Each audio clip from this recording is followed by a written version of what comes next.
Our fans really want to be a raider. We see the feedback, we see the amazing cosplay our fans do, so we really wanted to provide them something that they really want, and we think that they're really going to enjoy it.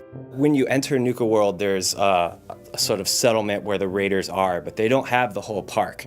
So there's all these other lands occupied by different monsters and enemies that you have to go in and take for the raiders, take for your gangs, and conquer, and then move your gangs into so that you can have the whole park for your raider territory. We have Nuka Town, USA, which is where the raiders are sort of living when you first get there. Nuka Galaxy, which is sort of like the future that they would envision in the Fallout universe. We have Dry Rock Gulch, which is sort of Wild West town. We have Safari Adventure, which is like the zoo. The bottling plant, which is called the World of Refreshment, is sort of like a tour of the bottling plant. We also have Kitty Kingdom, which is where all the kitty rides are. When you arrive there, you're put into position of being what we call the overboss, which is sort of the ruler of all these gangs. We're giving players the chance to sort of be the bad guy, to sort of be the guy raiding through the Commonwealth and taking what they want. We don't necessarily make you the absolute most evil raider. You can actually be we jokingly call a kind-hearted raider, if there is such a thing. People hear raider, they think you're going to do wholesale slaughter.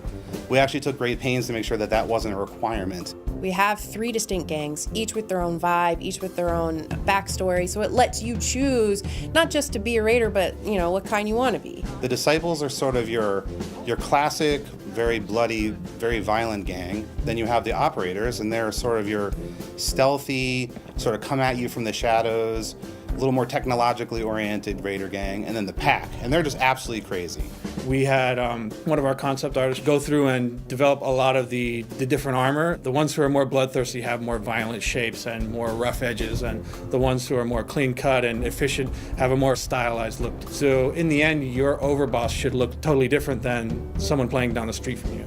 We do have a nice new gun set in there that still has a raider vibe, the handmade assault rifle. Then on top of that, we have really fun new weapons like the paddle ball, which has a whole bunch of different attachment or mods that you can add. Spikes, you can have shocks, fire, and you can eventually use the weaponized Nuka-Cola to make it sort of like a nitroglycerin paddle ball and pop people's heads. Then we have the acid soaker, where you just hose people down with this toxic acid that melts them. The thirst zapper, which is the weapon that you saw in the Nuka Girls pinup posters, that you get early on in the add-on. You can mod that as you discover the secrets of how they've weaponized Nuka-Cola and turn that into a really devastating weapon.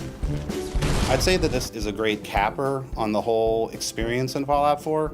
So as far as working on a project of this duration, I think this was a nice way of saying, like, hey, it's time for a vacation now. You're going to this amusement park, but you're also taking a break from saving people and rescuing settlements to sort of let your hair out. We've had a wonderful time making this add-on, and we really think that everyone will enjoy it, and we can't wait till you get your hands on it.